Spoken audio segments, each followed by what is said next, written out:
the times when we cared for one another. We shared the same respect. What is happening? We're trading what's important for shiny things. I can't allow this blasphemy. It's blasphemy. Why would you treat yourself like that? We didn't come this far just to fall right back. Where I'm from. Don't lose yourself, stay on track. Baby, you're a god. You're a god. Baby, you're a god. Believe that. Full of the things that we've overcome. Full of unspoken battles we've won. You're so much better than that. Sometimes the truth ain't always catchy as rap. Stop chasing cheese or you get stuck in a trap. Go get your crown and never render it back. No, it's blasphemy. Why would you treat yourself like that? Stop all that blasphemy. We didn't come this far just to fall right back. Baby, you're a god. You're a god. You're a god. You're a god. Baby, you're a god. You're a god. Baby, you're a god. Believe that. You're way too gifted to stop and listen. It's condescending, not to mention all of our ignorance. Is there permission to? I know you like to turn up like that. With a drink to pull up like that. Well, baby, there ain't nothing wrong with that. Just make sure the God in you stays where it's at. You're the rising sun of a new day begun. Grind on till victory's won. I pray you do your thing till earth and heaven ring. Just don't forget where you come from. Let me talk to him. Oh, you ain't know? You ain't heard it before? That spirit you take for granted is the God of your soul. It's a price that you owe. It can never be owned. So for this valued dollar, it can never be sold. We were kings and queens in the motherland. Problem is we shouldn't have spared the rod or the father's hand. Yo, where the fathers at? Kids raising kids. So basically they never really raised but more assisted. Thrown to the system for criminal definition instead of dreaming for better and taking care of your business. I promise. We've been gods from the crib. Thing is, you can call a king a slave if he don't know who he is. Man, it's blasphemy. Why would you treat yourself like that? Stop all that blasphemy. We didn't come this far just to fall right back. Baby, you're a god. You're a god. You're a god. You're a god. Baby, you're a god. You're a god. Baby, you're a god. God, God, God.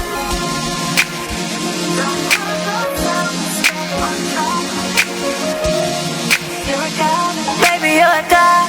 Believe that.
Proceed with caution, tired of lanes, I'm exhausted. Poppin' Zanny Zan, sipping out the faucet. I'm confused, don't know what I'm doing.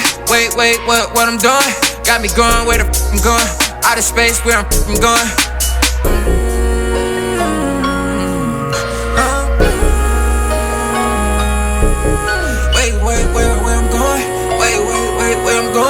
Out of space where I'm going. Out of space where I'm going. I'll be up in the way. I'll be up in the way. I'll be up in the way.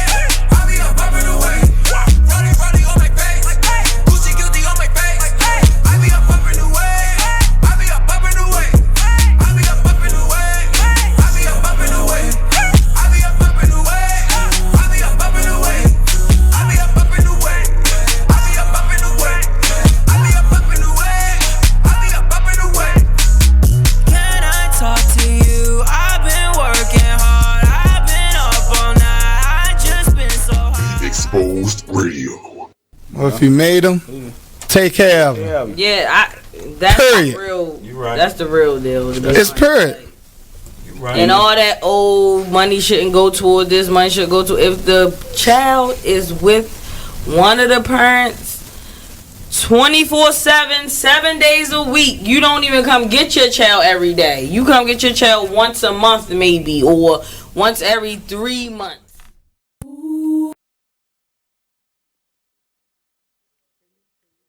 Yeah, sip my book there. We're live. All right. We're working out. I think I got something for that. Yeah, because my curriculum, I might want to Yeah. look at my curriculum, man. You can't use this? Oh yeah, absolutely. Man, that's even better.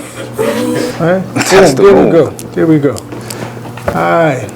I think my producer said we live. I think my Yeah, producer I think we live. said we live. I've been live. We on. So, all right, good deal. So, welcome to Living a Rich Life talk show, a talk show for people who believe in change in all aspects of life.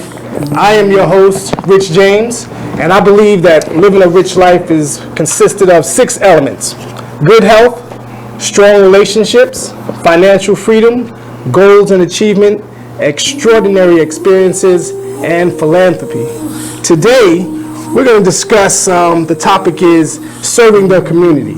Okay. All right, and to help me do that, this show we're going to talk about how we serve the needs of the community and the importance of engaging the youth. In addition, our featured guest, he will share his perspective on the importance of positive youth development to help them achieve their full potential. In addition, he's going to answer that question that everyone wants to know: what does living a rich life mean to him? So with that being said, let's talk about it.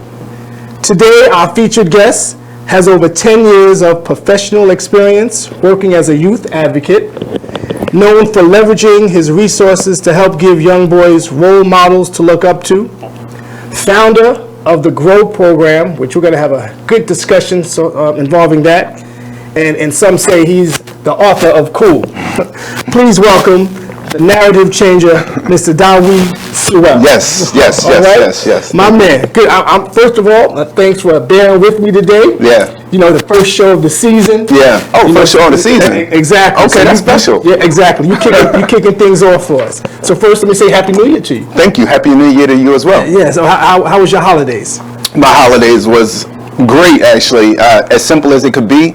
So, spending time with family. Okay. Yeah, that's always good. Absolutely. So how this works, I like to break it down in segments. Mm-hmm. The first piece, we kind of let the folks know a little bit about you. Okay. Then the second piece, we want to get into your area of expertise, the things you do, what makes you move. Okay.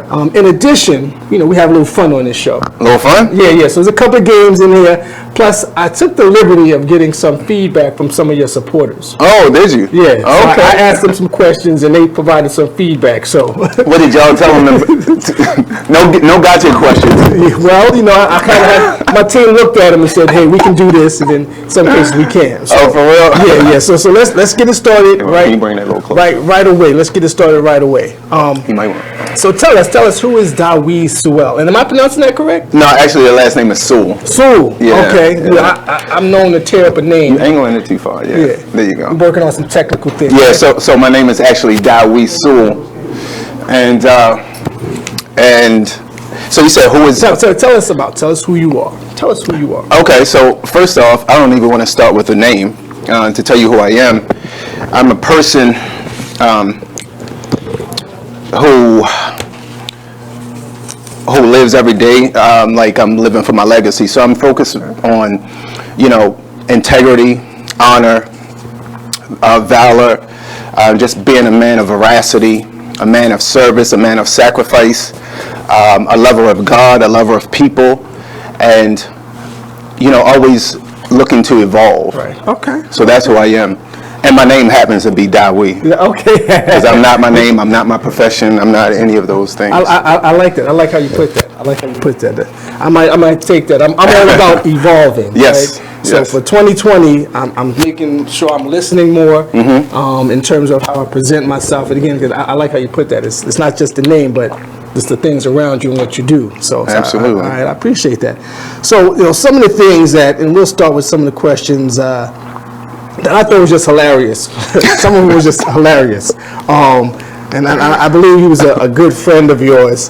He wanted to know, in terms of what do you think of the nightlife here in Baltimore City now? Because we've been out together and we've had some good times. We have.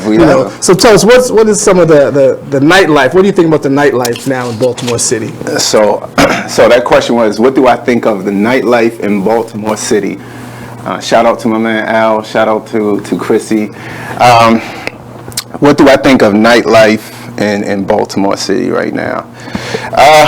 That's kind of a broad question, but I'm going to tell you the first things that came to my mind. If I'll be very candid, the first thing came to my mind, and I'm going to have to give a shout out to another promoter, because the first thing that came to my mind is freaking Dave Kowser, honestly. Okay. If I'll be very honest. Dave Kowser is the first person that came to my mind, because I really like what he's doing with his events. Dave has done a great job of helping the city to evolve, because the city's evolving. It's not the same Baltimore as 15 years ago, 20 years ago. Harbor East and all these different places, John Hopkins, it's causing an influx of all sorts of people to come. But nightlife has unfortunately stayed one-dimensional in terms of it hasn't been diverse enough. Okay. So if I have to say something about nightlife, I'm gonna have to shout out Dave, and Dave gonna love it because he's somewhere like, I'm the man. Well, nothing wrong with it, because actually Dave is scheduled to be on the show next week. Oh, is he? Okay. Yeah, see, so well, you have one up on this one. Yeah, I'm here before you, Dave. How about that? You kicking off the season. Okay. So you kind of mentioned some of the things just in terms of, we talked about the nightlife, and again, that came from another promoter, producer. Yeah. Another question was, what are some of your hobbies, right? Outside of your and we'll get into that, some of your stuff that you're working on. What's some of your hobbies? What do you like to do during the weekends? Oh, definitely, without a question. My favorite thing to do in the world is fitness.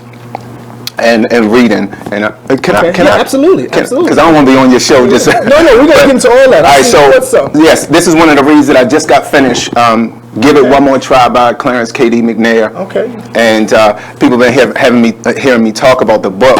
It's not my book. I'm not getting paid to talk about it, but it's a brother who I do respect, and I like what he's doing. That's a good read.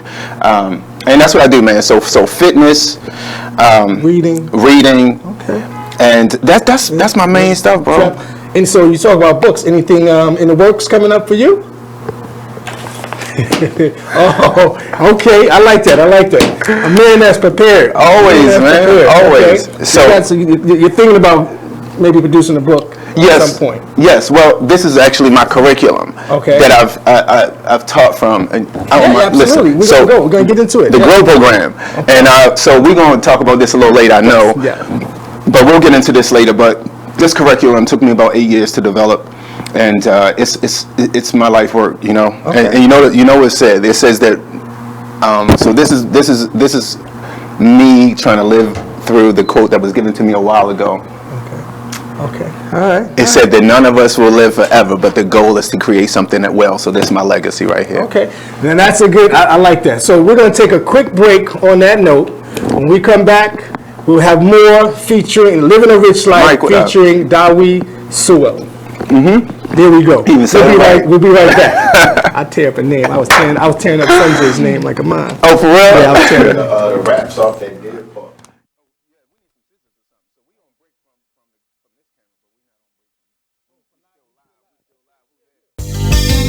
Long live Pop. Y'all can go ahead and cry now. I'ma show these niggas what to do at one of your beats, man.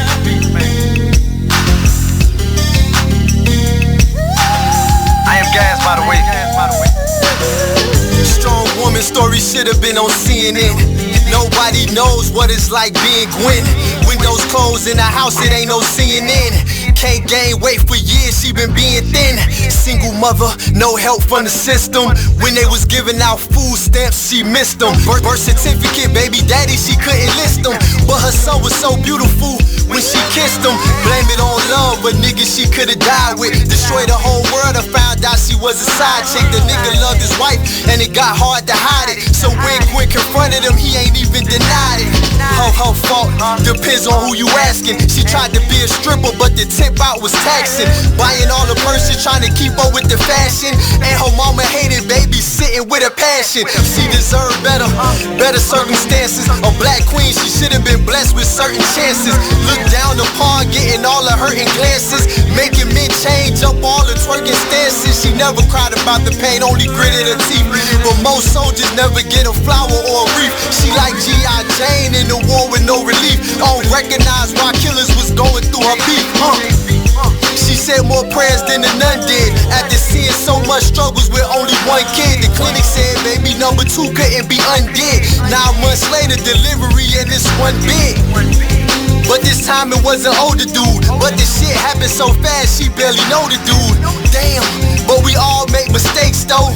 And the older we get, that's how mistakes go.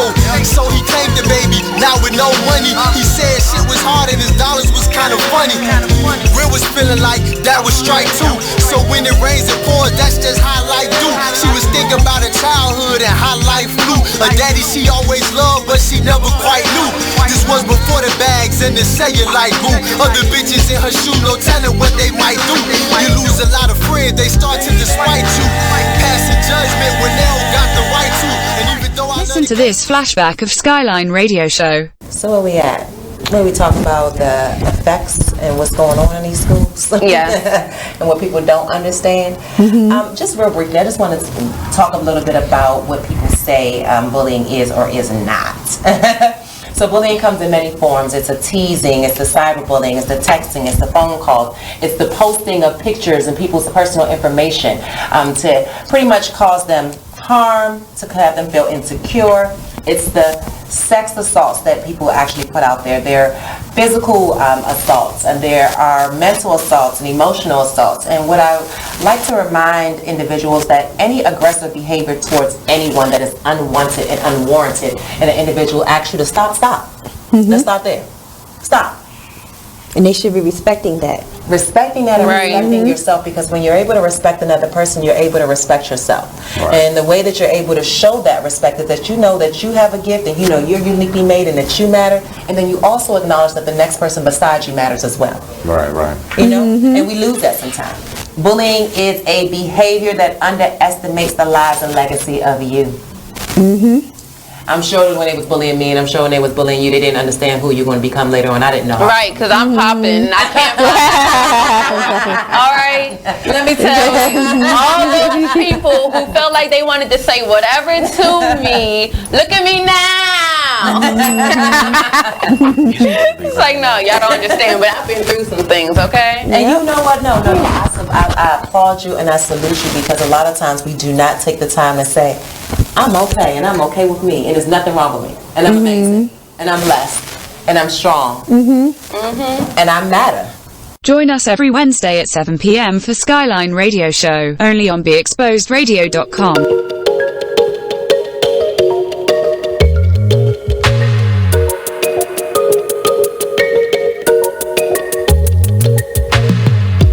Far into this unknown to find who we really are. Crash into something new and take a break from our broken heart. Talk with the hip, tell me you lie. I think we should go for another round. Baby, try not to say too much. Let your love come down. If you wanna rule, there's some rules you gotta live by. Live by. Stay true to your cool, make a move. Don't wait on nobody else. And if it feels like a melody, sing a song, be my radio. And if you follow me there, I'll follow you back. Let the night unfold. I can tell that she can't get enough. Show enough, she couldn't get the feels off from me.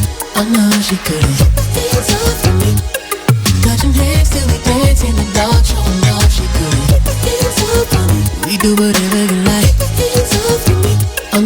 couldn't keep your hands off of me. So let's slide, you and me alone, to find who we really are. Crash into something new. I got ballet bringing up the car. Told me you kiss, told me you lie. I think we should go for another round. Baby, I wanna take you, but we gotta groove so we can lose the crowd. If you wanna rule, there's some rules you gotta live by. Live by. Stay true to your cool, make a move, don't wait on nobody else. And if it feels like a melody, sing a song, be my radio. And if you follow me there, I'll follow you back. Let the night unfold. I can tell that you can't get enough, show enough, you couldn't keep your hands off from me. Oh no, she couldn't keep your hands off from me. Got your hands till we dance in the dark, showing off, she couldn't keep your hands off from me. We do it.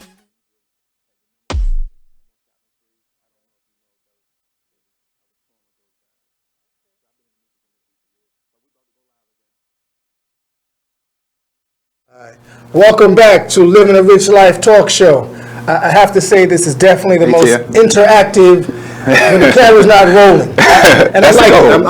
I like it. You know, it's 2020. We're gonna do something different. Yeah, listen, I'm happy you invited me out. I'm excited. So right. Well, let's keep it going. So during this segment, we're gonna do it's called again First Thoughts. Okay. First thoughts. Excuse me. And so I'm gonna throw out a word. Mm-hmm. And you gotta tell me the first thing that comes to mind. Wow. You know, I hit you with 2 or 3 just to kind of see where your head's at, right? And it'll be really easy. So if I say something like Baltimore. Oh, so you want me just immediately? Okay. This is what the first thing that comes to mind. It's called First Thoughts. Baltimore, West Baltimore. West Baltimore. Oh, okay. Food. Oh, kale. Kale. Yeah, that's what I love. I eat kale every day. Oh, okay. Youth. The kids. Okay. Kids I work with. All right. And then community. West Baltimore just came to mind again, but just like I'm thinking about the impact that I want to have on the community. Okay, so the impact on the community. And I say that because, again, this episode is focusing on how to serve the community, and serving the community is something that you're very passionate about. Absolutely. So my team kind of put some things together just in terms of, because serving the community, I think is very important. Yes. Kind of falls in line with, my 6 elements, philanthropy and things of that nature. Yes. And I believe that everyone has a skill in some form or fashion to provide that. So let's talk about how we serve the community. I came up with 10 different things, and I want to get your input, your feedback on what you think about Okay. that. All right, so how to serve the community is the kind of what we're going for here now. One of the things that my team came up with was volunteer at a local event. What are your thoughts on that? Do you believe that's a good way to volunteer at a local event? In terms of community, getting involved and how to serve the community? Is that a good avenue to kind of do that, just volunteering? I would think. Sure. Always should be engaged in the community, sure. Okay. And then they kind of piggyback on that, find a recurring volunteer opportunity. Where's some places that you actually volunteer? So I'm sure you do volunteer. Yeah, absolutely. So the second part you said, a recurring thing, right? Let me tell you why that resonated with me. So when you first said something about volunteering, again, let's go back to, so you were saying, talk about the first ideas that come to your mind when you hear something. Yep. So I'm like, volunteering is cool. That's good. I think that if we really want to affect change, we should know like what we're trying to do or what our goal is, because we could be all over the place and never really doing much. Just like in life and business, right? You know the saying of being busy isn't always a good thing because you're just spinning your wheels. Yeah. So let's say, for instance, we're like, okay, we want to volunteer, right? But we got to figure out what our passion is. So for me, my passion is changing the lives of young people, right? So we talk about the youth that's out here doing whatever, violence, crime, drugs, whatever, right? So for me, the things that I want to streamline, I'm like, okay, let me try to put all my time and my resources into changing their lives. So I would love to volunteer when it comes to things like that. Okay, makes sense. Another way to serve the community, serve on a board of directors. So do you serve on any boards? There's a lot of different things going on, and again, we're going to get to the GROW program definitely, in which we got a whole hour for that, that discussion. Yeah. But do you serve on any board of directors anywhere? No. Yeah. So I got a couple of places you probably be a good fit. Okay. So we'll definitely talk about that offline. Another thing that they mentioned was, they said just get involved. Whatever it is, get involved. And it sounds like you're involved in quite a few things. Yeah, absolutely. And then introduce a child to volunteerism. I think that's important, right? You know, like with your program, what's some of the activities that you do within the GROW program that kind of gets some of the kids involved into volunteering? And just to be specific, not to take anything away from the women, but you really focus on young boys. Is that correct? I do. Okay. I do. I really focus on young boys. But I have had some opportunities that made me realize that working with girls are equally important, and we can talk about that later on, which was with Marilyn Mosby and some of those things. So your question was about have I done any volunteering with the boy? Introducing how do you introduce the kids to the volunteering, the world of volunteering? We always going to be honest and transparent. I haven't had them volunteer with anything recently, anything like, anything that has just passed. But some of the stuff that I have had them do is cleaning up the community, but I paid them for that, so that's not really volunteering. Okay. But that's what. So shout out to everybody who support our events and stuff like that. Me and Beans over there with an extra camera. But when we do these parties and stuff like that, that's what we do. We'll get the donations, and we always trying to look for ways to incentivize the boys and keep money in their pockets so they're not out in the streets doing some of the wrong things. So cleaning up the community was a good thing for the community, but they actually got paid for it because I just like to keep money in their pocket. No, well, hey, it's nothing like that. And then another one that kind of came out was become a mentor. So how many mentees do you have? Right, that's probably a big question. Yeah, that's a big question. That get expansive right there because that's a big question. I would assume you have a few. What's generally what's a good mentee made of? Well, a good mentee is just a person who needs support and guidance in life, and we all are mentees. You know, we all are mentees. We all need mentors. But when we're talking about like my work, if we're talking about my work and what I do in the community, I just really want to work with the boys who probably have not listened to other adults and probably not, being very productive and maybe come from a background similar to mine. So I was going to get to that because I do my research. So someone did come up with the fact that you were in the industry for a while, in the entertainment industry. Okay. But they came to me last moment, so I didn't have time to really get into it. Oh, okay. It'd be amazing, and I think Zeke will tell you too, because I find stuff folks be like, oh wow. You found some good stuff on Zeke? Oh yeah, I did. But new season, new guests, new music. Okay. We kicking it off. And we the first in the new year too. Yes. Thank you, old news, man. There you go. All right, so we're going to take a quick break because that's what we got to do. We got some sponsors and all this other good stuff. So we'll be back. More Living a Rich Life featuring Diwee here on Living a Rich Life Talk Show. BeExposedRadio.com. We'll be right back. Be exposed. Y'all can stick around because...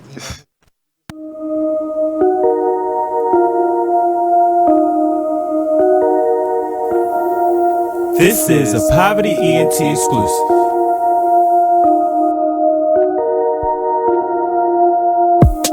Next stop, Texaco, strapped up, you already know. Fuck niggas hate, that's how it goes. Bros with me, yeah, it's time to go.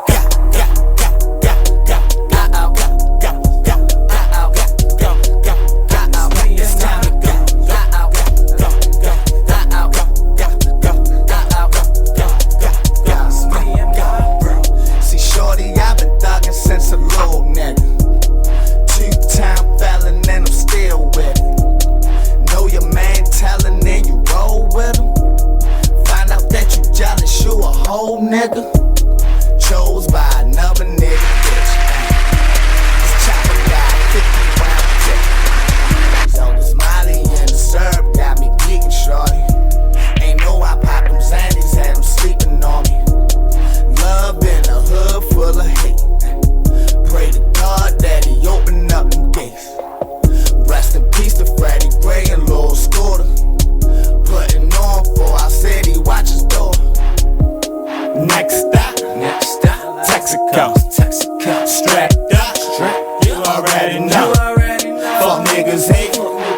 That's how it goes. Bros with me, yeah. It's time to go.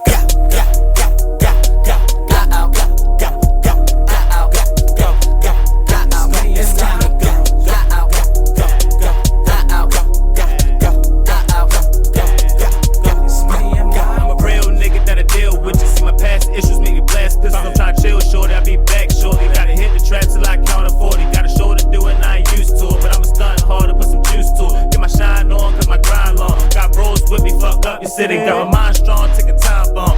Fuck a pot, I'd rather back the kitty. I don't want the city, don't call me Diddy. Yeah, I rap my city, way to show them something they ain't ready for. Make a voice firm so you can't ignore it. You are listening to BeExposedRadio.com.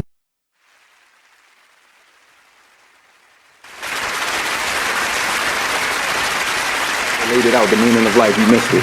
Welcome back to Living a Rich Life talk show featuring Diwee, Sewell. Yes, right? yes, I love it. Perfect, Diwee, Sewell. There we go. So before we left, we was just talking about, we had our little game of first thoughts. That's fun. Right? I like first thought. And then we talk about how to serve the community. Yep. We're all gearing up to get into the discussion of your program, but again, we got a few more questions from folks that just wanted to know a little bit more about you. This is the fun part. So we're gonna get into that now. One question that came through is, how do you measure results, personally and professionally? That was something that came in from one of your supporters. Right. How do you measure results in your daily life? That's what I assume. I just took the question as it came. Right. So how would you measure results, personally as well as professionally? Either or. Something to think about. Yeah. So as that question came in, the first thing came to my mind was, how do I measure results as far as the business goes? But since you're making it personal, I can touch either. I can touch both. Yeah. So as far as like from a mentoring standpoint or with the company, we set goals and objectives. So if I'm working with a young person and they may be struggling, like they need employment, or they've been hanging with a certain group of, let's say what it is. Some of them might be messing with the Bloods or whatever, and they saying, yo, I need some opportunity. I ain't eating. I need, I'm not. So that's why they out in the streets doing whatever they doing. So with that particular kid, I would measure progress or success by changing the things that they're doing. Okay. So if a year down the line, 2 years down the line, I help one, start learning how to fill out resumes, find a job. They making money a different way. Got them doing some events with me. They moving different, being around different people. That's success to me. Right. Okay. That would be success. Okay. Yeah. That means, to me, that makes sense. Right. You're able to kind of track, so to speak, that life, right? And it sounds like it's a good thing. It's that change, because again, we focus on change on this show. Yeah. So being able to see that individual go from an acorn, so to speak, to that full-grown tree, right? Yeah. And sometimes the acorns fall off the tree. Yeah. But kind of making sure that you put them in the right path. Okay. Yeah, and I also want to make it. I don't want to make it seem like this stuff be fairy tale. Right. Like I mentor somebody and they just successful the next week. Right. It's not like that. Right. I got years in with a lot of these guys and they still fall off. Right. And it's about real life, and it's about staying there. It's about staying down. So consistency.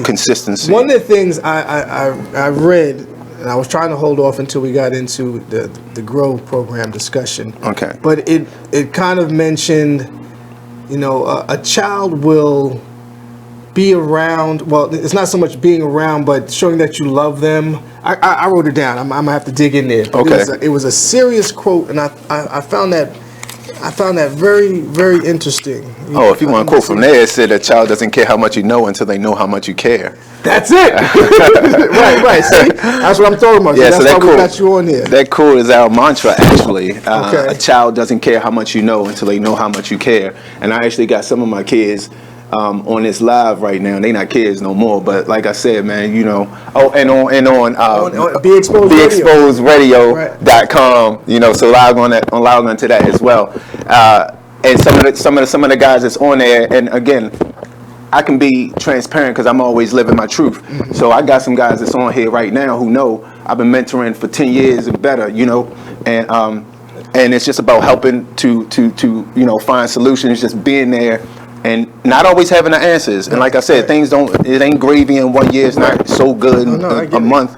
It's just about staying down and just figuring it out together. At what age do you generally start? That they come to the program. Let's get into it. Oh yeah. Right? So what age do they normally? Is there a certain age? Yeah. So I normally work with high school boys. Okay. I normally work with high school boys. All right. Yeah, but some of my what up? Some of my boys are young and in high school, but predominantly we work with high school boys. Okay. And always supporting. We gotta shout out the people because it takes a village. You know what I mean? I agree, and I'll extend to the folks, to you as well as folks that's watching live and watching on Be Exposed Radio. If they have a story to tell, I'll be glad to get them on here and we'll tell their story. Yeah, hey KD, you need to come on here and tell your story. I see you logged in right now. So that's how we do it. It's change and making sure that we have that level of consistency. And again, so this is all new. Now, one of the favorite parts of my show, is Rich Life Moment in Time. Rich Life Moment in Time. Right, in which we kind of talk about. Not even talk about, but it's more so I can show you better than I can tell you. Okay. Right? So during this segment here, what I like to do is I have all my guests sign. Oh. Okay. Cool. They sign it. I'm running out of room. This is season 1, but we're gonna put you on season 2. I mean, rather season 1 board because I still got space. It's all about economic wisdom. Okay, that's right. So, if you can provide your John Hancock or your Diwee somewhere. Yes. And this is my favorite because again, it kind of solidifies. Hey, I had some good, and I see you checking out who I had on the show. I am. I'm like, okay. I had a couple of heavy hitters, and this season's gonna be even better. My handwriting might not be as I see Heidi. Oh, Heidi, that's my girl. Yeah. So, question for you while you're doing that. Okay. In terms of at this point now, what would you say is your greatest achievement? Wow. Yeah. You're gonna throw that on me while I'm sitting here trying to... Yeah, I like to keep you on your toes. I like to keep you on your toes. What would you say is your greatest achievement? I can imagine there's quite a few though. Yeah, but when you're working with the youth, and I'll give you time to think about that. And like that, I'll share a story right quick. So recently, I had a car accident, and I rode the bus, and I haven't ridden the bus in a while, and I felt disappointed in some of the language I heard on the bus with the kids. I'm no stranger to that life of being in that situation, and I said something. And there was a few that was like, "Who the hell are you?" Right. But there were a few that actually listened, and I want to say it was definitely rewarding to just share that experience. Say, hey, young lady, you don't have to speak like that. Right. And she received it. Right. So. Oh wow. Out of the 7 of them, 2 of them received it. Okay. So to me, that was a win. And that's reality though. You ain't lying, because I was just like, the language is just unbelievable. All right. It's disappointing. So I gave you enough time. Did I stall long enough? Give me the question one more time. Question is, what would you say is your greatest achievement at this point right now? Okay, so my greatest achievement is it's happened and is happening and is continuing to unfold. And yeah, man, so I always say that my purpose is to do what I'm doing. So I'm mentoring, I'm changing lives, I'm changing mindsets, I'm investing in the future, I'm contributing to the universe. So just like that.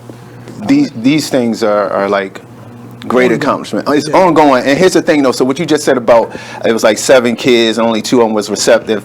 Guess what? Those the real numbers, man. Those the real statistics. Yeah. So again, what I want to ain't the only one to keep it real, D. Yeah. So again, I just want to convey this again because I don't want to act like we out here mentoring and things are just perfect. As soon as we get with some kids, they perfect. They change their lives. Nah, man. One of my kids and Keem, he on here now, and I don't know if Trey on here as well. but they know one of the kids out of that little crew from out that area love him to death, and you know, some stuff kicked off, and he get to banging the gun, and you know, and I've been working with him for so long. Right, you think you know, but this ain't perfect, man. You know what I mean? It ain't perfect. But we're gonna keep moving, though. Yeah, we're gonna keep moving. I think consistency is the key, in anything that we do. I think consistency is the key. Yeah. So given the fact that, again, what's one of the most important things people should know about you before we go into this next segment and we get into you know, the Grow program? What's the most important thing that people should know about you, would you say? Yeah, the most important thing I really want people to know about me is, you know, the way I see the world, man. Like, you asked me who I am, and I told you before I even use a name that's associated with me. I talked about my characteristics. Right. These are the most important things I want people to know about me. And I tell my kids, my boys, all the time, like, so when someone asks, who are you, before you say, you know, Akeem, or before you say Diwee or whatever, you should be like, listen, you know, I am an honorable person. I'm a man of integrity. I'm a man of veracity. I'm a man of conviction. I'm a man of hard work. I'm a man of sacrifice. These characteristics make up the human being that's here. Okay. Right? Okay. And one other point I want to make is that when we become adults and we get these careers and these degrees, we tend to have those things define us, right? So when somebody asks about us, well, they'll talk about that degree or the handle that comes with that degree. But no, who are you? Right, as a person. You know, so clearly you're not always this man that I see before me. So tell me a little bit about your past. Just a little, you know, again, first we like to kind of get into your mindset, right? Because it sounds like we've all evolved. I have changed. I'm not the same person I was yesterday. I'm definitely not the same person I was a couple of months ago. And I appeared on someone's podcast, and I kind of shared my experience. Shout out to Bourbon and Boy Shorts. That name, but it's a good program. Is it? Yeah. Okay. And I think, again, it's because sometimes folks get stuck on who you were versus who you have become, if that makes sense. Right? Sure. I'm no longer. So now I'm still growing. Again, hence my 6 elements. Again, just trying to be, you know, healthier, trying to rebuild some relationships and maintain the ones I have. You know, trying to get to that point when it comes to financial freedom, having the means to do whatever I want, when I want, as well as goals and achievement. Continue to set goals and things of that nature. Of course, extraordinary experiences, which you mentioned, Dave. We're gonna talk about that, because yes, he does some amazing some amazing events. And then again, philanthropy. In giving back. And again, I had a couple of folks on my show that kind of talked about that. So I think just in general, when it comes to the change and understanding those dynamics, that's probably something you see a lot, right? And probably have seen. You know, were you always this outstanding stand-up citizen? Yeah, we put him on the spot, y'all. I know some of y'all want to probably know if you don't know already. Yeah, we put you on the spot. Oh, no, I wasn't always, you know, this upstanding citizen, as you put it. No, I wasn't. And we'll leave it right there. Yeah. And there's nothing wrong. There's nothing wrong with that. But again, I think at the end of the day, it's about understanding the change and how things evolve. People can change, and you want to make sure that you live your best life. Yes. And ultimately living a rich life, as I mentioned. Living a rich life. I like that. Yeah, with Rich James. I might just change that. Living a rich life with Rich James. And can you like put an extra tag at the bottom, like living a rich life with Rich James? And he rich? No, I'm joking. Oh, I get that. They're like, I'm Rick. I said, no. If you're gonna do it, you're gonna say rich. You're gonna say rich. That's what I said. I said rich. Yeah. So, all right, okay. Well, we're gonna keep it going. One of the things I like. So how do we make sure folks that are watching on Be Exposed Radio, how do they get in contact with you? How can give us all your social media tags, all that good stuff. They know. How about these folks out there? Aside from them. So everybody who's dialed in on the site. beexposedradio.com. If you guys want to follow me on Instagram, my name is Diwee _Sewell. That's spelled DIWEE _SEWELL. So yeah, follow me on Instagram. I'll follow back. Are you on Facebook also? I am on Facebook, and it's just Diwee Sewell, DIWEE SEWELL. Okay. Any other platforms? No. Does anybody do Twitter still? I've never done Twitter. Yeah, I think I still got a page out there somewhere. Twitter always hit me in an email like, "Hey, like y'all done?" Yeah. What you waiting for? Okay. All right. So as we kind of continued on some of these questions here, I want to make sure I capture what your folks was asking about. Oh, so there was one. So there was one question that came in, and I couldn't do nothing but laugh because this guy he kicked off my show. Okay. My debut show. And he wanted me. The question was, so do you think Jason Bass is one of the coolest guys you know? Actually, Jason Bass is one of the coolest guys I know. Shout out to Jay Bass. Jay Bass. Okay. Jay Bass with the wavy. Okay. Jason got that good hair. Jason got that good hair. He kicked off the show. He kicked off the show back in July 2019 when I first started. Yeah. And no, Jay Bass actually one of the dopest dudes, man. Just he's definitely one of the most unique individuals I know. Period. And he has a style of his own. And actually, I've known Bass from like high school. Yeah, a lot of people don't even know that. Me and Bass been tight since high school. Now, where you originally from? Yeah. I'm from here. Okay. And another thing, I want to shout out Bass. So Bass. So when I had the Mill of Fortune ambassador situation, and that same year was a great year for me. I had the Crown Royal situation, and then Jay Bass alley-ooped me with the Mill of Fortune situation. So we've been supporting each other for years. So this network of me, Jay Bass, Dave Kauser, Zeke, Dewan, all of us, we've been supporting each other. And that's what I tell the guys all the time. I say that what we have been doing as promoters, and it's a small example of what our community needs to do at large. Right. Meaning, because everything ain't always perfect. We had definitely had our ups and downs and our arguments, but we understood that together we're much stronger, and we work together to continue to pass the checks around all year round. And alley-oop each other. So yeah, Jay Bass threw me an alley-oop with because he had the Coors Light situation, and those checks were sweet. Okay. Yo, hook me up, man. You got another brand going on right now, man. Where them checks at, man? Holla at me. There you go. Ain't nothing wrong with that. Nothing wrong with that. I love it. Keisha, what up? Just in terms of one question, but I think we're gonna take a quick break. So before we even get into our next segment, which we will start that discussion on the Grow program. That's big on my mind because I've been reading and I got some good questions for that. So we'll take a quick break. Another break. All right, pay some bills, as they like to say. Be right back. Living a Rich Life talk show featuring Diwee here on beexposedradio.com. We'll be right back. Hey Jazz, what's up? What about the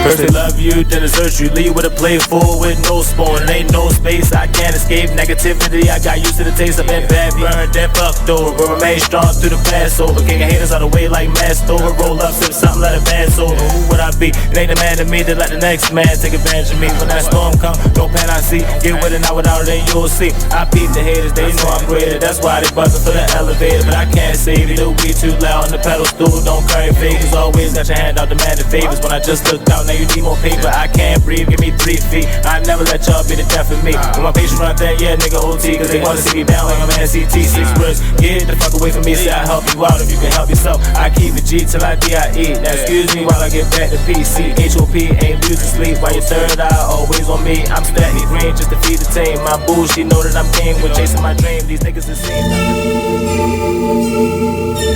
Like the one thing you always gotta remember is people gonna try to project their insecurities onto you. But you can't listen to what them niggas saying. You gotta get out here and do your shit regardless. You gonna do what you love for the rest of your life anyway. So why not turn that shit into something? Be a man of everything you say. This shit bigger than me, man. You are listening to BeExposedRadio.com.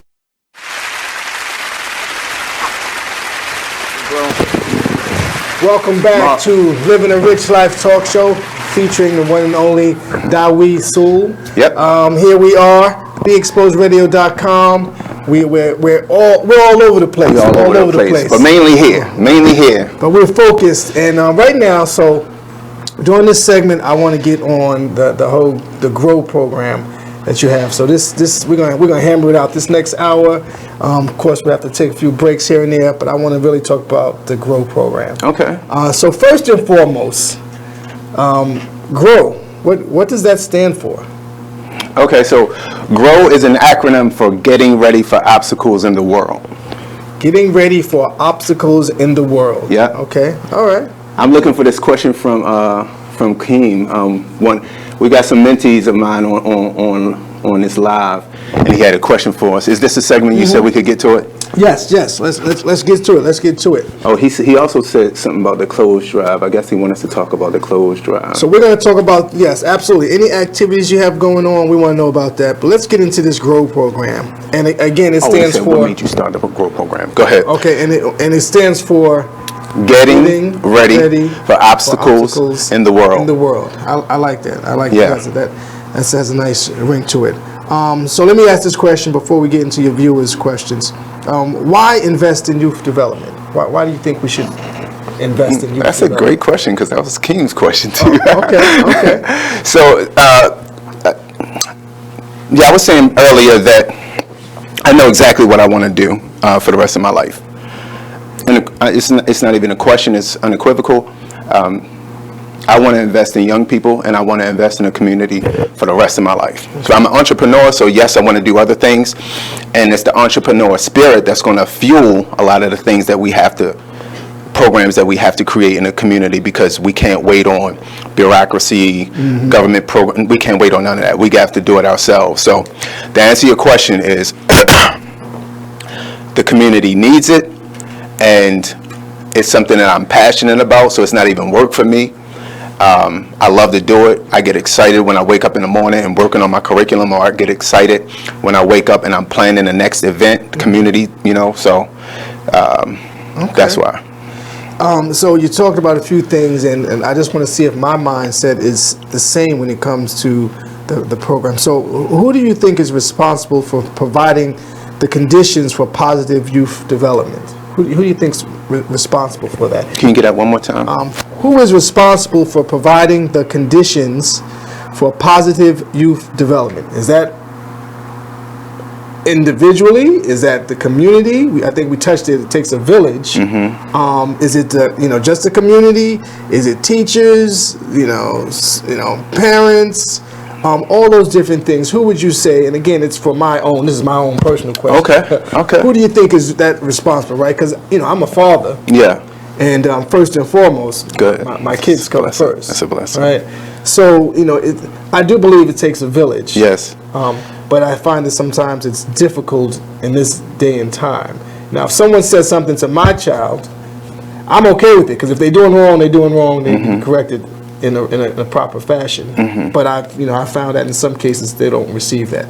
So with your program, the GROW program, I'll assume it's a collective, right? Yeah, it is. But to answer your question, and I hope I'm answering it right, I think it starts with the family first. I think it starts with the mother is the first teacher of the child, and I think the father needs to be right there as well, because obviously, as soon as the mother has the child, that's whose bosoms, the baby's in her bosom, feeding, because a woman gives life and sustains life, right? So that's the first God that the child ever sees.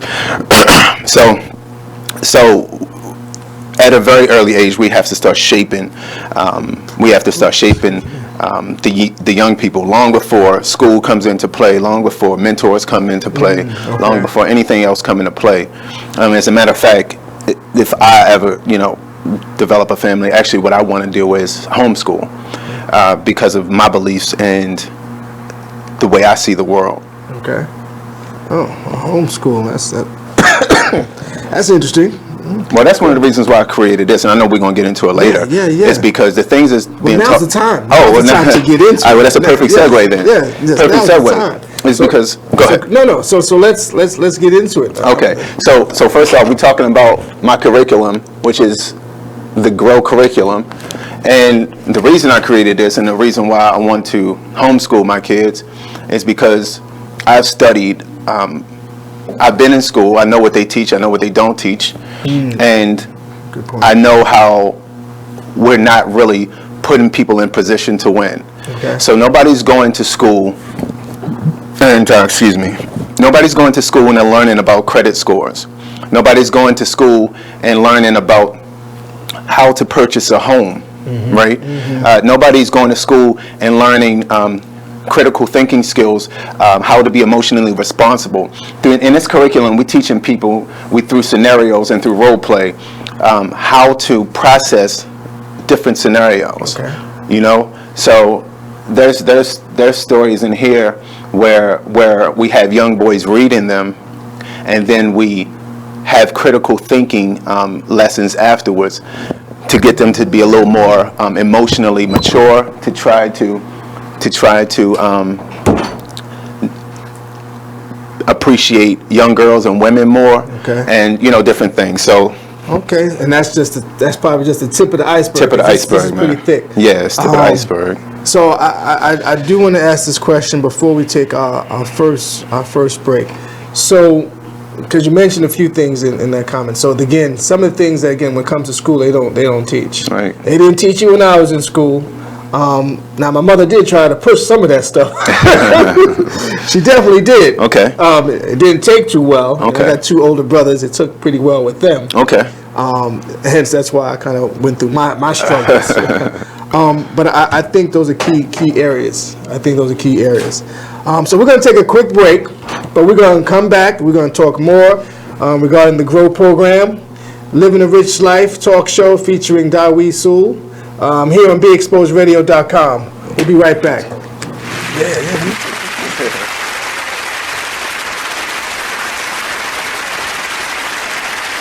Is what it is. Radio show. Go ahead. All right, listen. All right, say situation. Cause I keep telling y'all, it's different situations in the child support thing. You can't just pinpoint one thing. You can't just say, "Oh, here did be. That's why you're on child support. Oh, he this. That's why you're on child support. Oh, she this. That's why she on child support." No, sometimes it could just go off of, "Oh, I just called him and asked him, can he pay for the pictures? He ain't want to pay for the pictures. I'm taking his ass downtown." Yup. Well, you got to know. Know who you dating. Hold up. I just called her and asked could she just get Junior some shoes. She couldn't even get him no church shoes. I'm taking her ass downtown. Now when you go downtown, you go down there, you get $500. Right. Now you mad because you getting $500, and now you really ain't getting no shoes for Junior or Lord CC because you getting $500 now. Right. Yeah, but you gotta remember, if you're a good father or a good mother, and you paying child support, right, you still gonna go ahead and do all that because hold up, it's just what it is. You are listening to BeExposedRadio.com. All right, welcome back to Living a Rich Life talk show here on BeExposedRadio.com, featuring Diwee, Sewell. Great conversation. I'm learning some things. 2020 experience has begun, and it's been a fabulous. Shout out to my man Dwayne Sherrod. So let's keep it going. Let's talk about this program. So as I mentioned, it's kind of thick. What's some of the stuff in there that you kind of touch on? All right. So again, we're talking about my curriculum right now, the GROW curriculum, And what we try to do is teach a lot of things that's not being taught into schools. So what I'm going to do right now, I'm going to go to one of these lessons right here. And this lesson is essentially, we want to get kids ready for the real world. You got a lot of them talking about they're not going to college, they're not going to go get, any trade skills or do anything. They just think that they're going to leave high school if they graduate, and they think they're going to have money, live in a nice place, have cars. They just don't have a realistic view of these things. So what I try to do is, what I do is, I make my young boys understand the connection between an hourly wage and a quality of living. Okay. And some of the ways I do that, this is an example of a mock budget. So I don't know if y'all can see that there on internet land, but this is a mock budget. Okay. And it's saying, okay, if you don't have a college degree, you're probably going to make $13 to $15 an hour. And then we talk about different places where you probably work. So my guys can tell you how long you'll work if you're working full time, which is about 40 hours, which is 40 hours a week. So I need them all to be able to break that down and budget it and tell me how much that's going to be in a month. So when you're able to do that and break that down in a month, then what you have is all of your expenses for a month, right? And I broke this one down with wants versus needs, so that we can start understanding what's realistic and what's fake. Because when I do this lesson with my kids, first off, they tell me that car payment gonna be $3,000, right? And they just say the funniest stuff. So the car payment $3,000, the daggone lease for the house is $7,000, $8,000. And then they say stuff like food is only going to be $75 a month. You know what I mean? Mm-hmm. So they just don't have this. They don't have a real view of the world. Right. So this is what we try to get them to do. So when I tell them that they're going to make $15 an hour, they do the math on that 15 times 40, and then how much that is a month. Then they got a budget. So then they come up with all these different things, and then they say, "Wow, I can't afford this stuff." Right? That's the words they use. Right. They realize they can't afford it. So then I'm like, okay, well that means you have to cut things off of your list, and your list is only whatever you can afford. That's what has to go there. Mm-hmm. So then they start learning the reality of what it takes they start learning what a quality of living means. Right. You probably can't afford that $2,000 a month rent. You probably can't afford that. So you're probably going to have to live somewhere else. Okay. And once you do that, then what I have here is, this lesson says defining 5 social classes. So, let me see that. Let's see what class I'm in. Okay. I'm in the upper middle class. Oh, okay. Well, you're doing all right then, brother. Well, as you continue to look, the one thing I'll also say, sometimes it's not the money you make, but it's how you manage your money. Oh man! Because you're so correct, brother. I was making a hell of a money, and I wasn't managing it very well. Absolutely. Yeah. So. Absolutely. Okay. So since you're speaking on that, let me tell you how I have touched some of those topics before. So you're talking about you was making a lot of money, but you wasn't necessarily managing it well, right?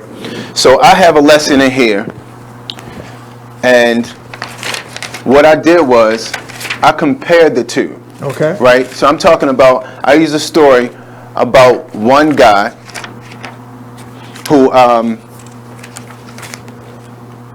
right, here's the story right here. So the character's Kofi and Steve, but I'm going to just paraphrase so I'm not reading up and taking up too much time.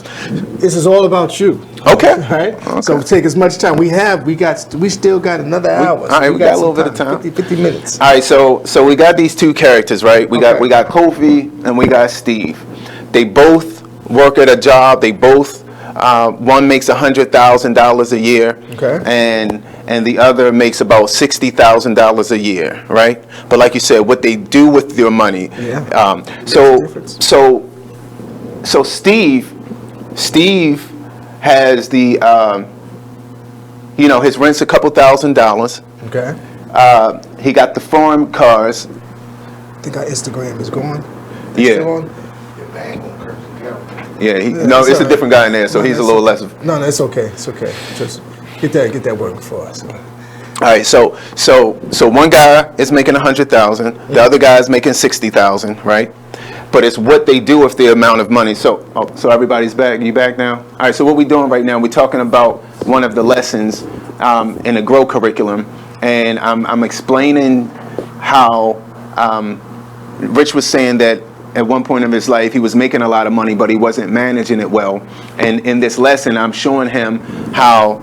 And let me just take the lesson out. Yeah. So I'm saying in my lessons, in my curriculums, we do a lot of teaching through stories and parables, right? Real life stuff.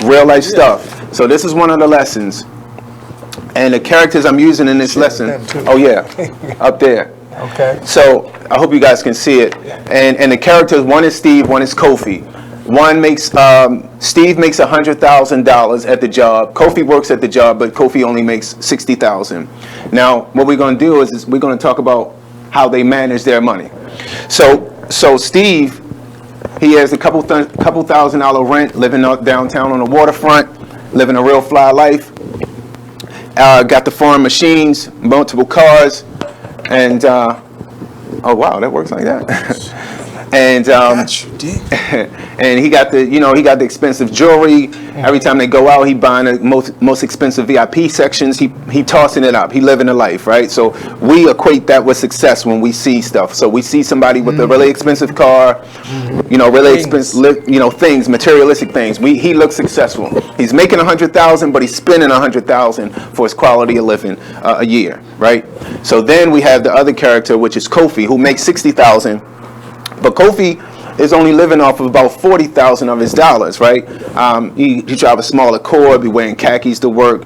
His goal is to, in 5 years, stack up about $100,000. And because what he ultimately wants to do is, he has a business that's his dream and is his vision. So he's going to sacrifice the next 3 to 5 years in order to see that vision through. His ultimate goal is to be a millionaire, but it's things he has to do to get there. My father gave me a quote a while ago. And the quote is to live like no one is willing to live, so you can live like no one is able to, right? Okay. So to simplify this lesson right here, I say, okay, Steve, he makes $100,000 a year, right? So the average person is going to say, wow, okay, good. That is good, right? Kofi makes $60,000 a year, right? But here's the thing. Steve spends $100,000 a year due to his quality of living.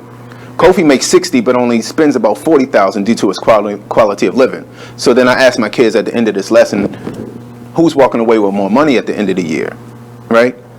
And that's a great lesson to learn, because I don't care how much money you make, you can live above your means, right? And if you're not owning things. So he's spending all this money to live in these places and drive these cars, but if he loses his job, he's going to lose that stuff, right? Kofi is saying, okay, I'm going to roll slow. My first house that I'm going to purchase is going to be something that I can buy and own in a short period of time, right? So if he goes and say, okay, my strategy is to buy this house and own it within 5 to 10 years. He's going to pay his mortgage, and then he's always going to pay extra towards the principal, right? And he's saying, listen, I'm going to kill this in 5 years, 10 years. I want to own my house, literally own it, have my deed, and not have the stress of chasing the mortgage and chasing the lease for all these cars and stuff. Because let me give you this. I always say that the American dream is an American nightmare, right? And the reason I say that is because the American dream is rooted in debt. Just think about the way we think about success. We think somebody's successful because he has these multiple cars, he has his house, he has these different things, right? But I was just talking to one of my good homeboys from 2nd grade, and he is successful. I'm so happy for him, right? But the houses, the cars, the girls, and these different things, that's expensive. He said he need a lot of bread to come in every month to maintain that, right? Yeah. I said, yo, check this out. What if instead of having, $800,000 house, you went in and got a house that you could have paid for within 5 to 10 years, right? Right. Now, I said, how would you feel if you was able to, because, and let me give you this quote again. I got this quote years ago at the Reginald F. Lewis Museum.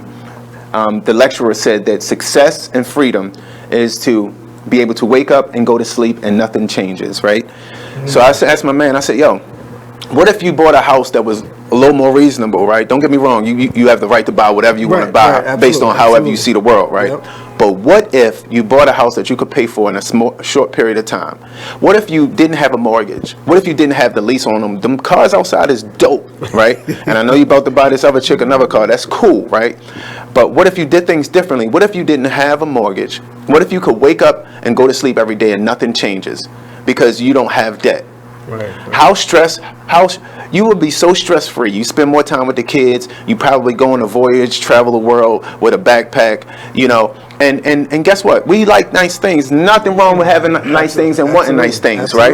But what if we thought about even that a little more smarter? I made a post on my social media today, and I was like, yo, and I actually gave this to my homeboy. I was like, yo, before you get that machine, right? Okay, it's cool. Let's say, and I used the example of a Bentley earlier, but that's not necessarily what he wanted. But I'm like, yo, what if you used assets to pay for your luxuries, right? Mm-hmm. So let's say, for instance, you're about to get a Bentley, right?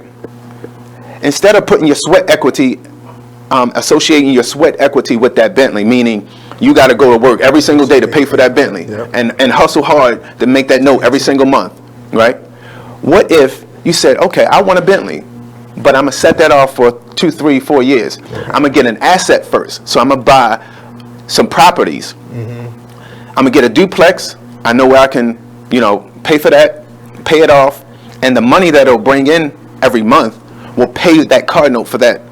Yeah. For that Bentley, mm-hmm. right? Mm-hmm. So therefore, your sweat equity is not associated with that. You making money while you sleep, and that property ain't going nowhere, right. Because we know what real money is. We know what real wealth is. Real wealth is land, it's resources, right. It's water, it's energy. Mm-hmm. It's not things. It's not things. You know what I mean? Yeah. So when I see 50 and French Montana arguing about a daggone Bugatti, that's cool because they made some money. I get it, right? But we being foolish, man. Right. We keep chasing these materialistic stuff. And we're not owning enough stuff. Right. I said this morning on my post. I said we think being consumers is success. Other people think being owners is successful. You know what I mean? Yeah. No. I think at the end of the day, when you think about, because this is first of all, let me say this is some great material, and this is definitely some great material. And like I said, my mother, my parents, they try to instill some of this stuff in me at an early age. It didn't take. I was the youngest of 3 boys. Yeah. It took with my older brothers. I guess they had to, but I might have been a little spoiled. My mother came when I first came to college. She came here, Morgan State, paid cash money. Whew. My first year. After that, she said, "You're on your own." Right. So I had to learn the hard way. Yeah. And again, so this is definitely some good information, great information. Hopefully, y'all listening. I know you are, because again, this is a good way to serve the community. And I think outside of your program, there's room for that to grow. So again, one of the things about Living a Rich Life Network is to share this information. Mm-hmm. And I think there's opportunities here. We'll probably talk about that offline. Okay. I'm talking, videos, and again, this is your book. Yes. But I think there's more to Diwee that can happen, and I think we should definitely talk about that. I'm all with it. Yeah. So, this stuff is heavy. I'm sitting here like, I'm gonna look at this stuff when we go in commercial. Yeah. I see that. I'm right on time. So we gotta take a quick break. Living a Rich Life talk show here on Be Exposed Radio, featuring Diwee Sewell. Some good information. The link will be shared with you later, so we're going to take a break. We'll be right back. BeExposedRadio.com. Come back. Oh, cool. Holy.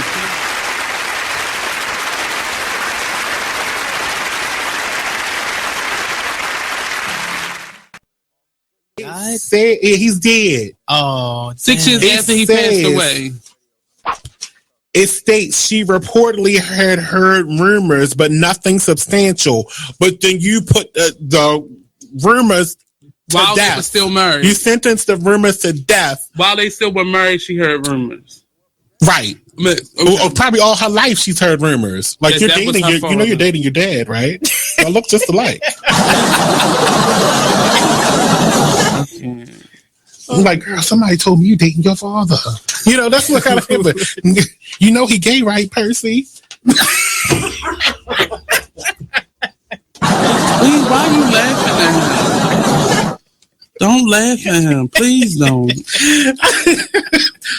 Okay, let me continue with the story. Oh, man.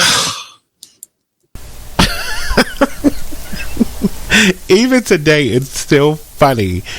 Oh my gosh, if you haven't heard this show, it's Talk Lately, and it's only on BeExposedRadio.com every Tuesday at 7 p.m. and on YouTube. Just go to Be Exposed Radio. Like keys only have this bitch jumping. Okay. If I sit around, hold up. Look. If I sit around, hold up. Yeah. Rebel rap. Let's do it. If I sit around, I'ma smoke some more. Wasn't even thinking about smoke before, but I'm in my head and I'm in the bed. Don't know who I am, like I'm wearing a mask. Working mode, tell them where the cash. If you wear the cash, tell them where the cash. Playing for you, gon' run it back. Don't make promises, but I promise that. Don't promise me, cause I ain't into that. Fell in love with that and got hurt from that. That was all over and the curtains back. Can't see you not noticing that. I'm letting it go, it ain't holding me back. Yeah, I'm on dice, but ain't come for the crack. Drinking with uncle, we only do jack. How I'm alive, I thank God for that. Praying about it, things getting better. Open it up with my name on the letter. Why you crazy about it? Saying whatever, you shy to be you. You know you gotta be you. Sometimes I need privacy too. Yeah, you know I ride. You know I ride, and you know you ride for me too. Yeah, you know I. Look, you like getting that hit for real. When it's me and Murray, just us, we chill. I'm in a rush to get off to get you. Never ever had to floss to get you. Pay the dues that it cost to kiss you. Rug burns on the carpet with you.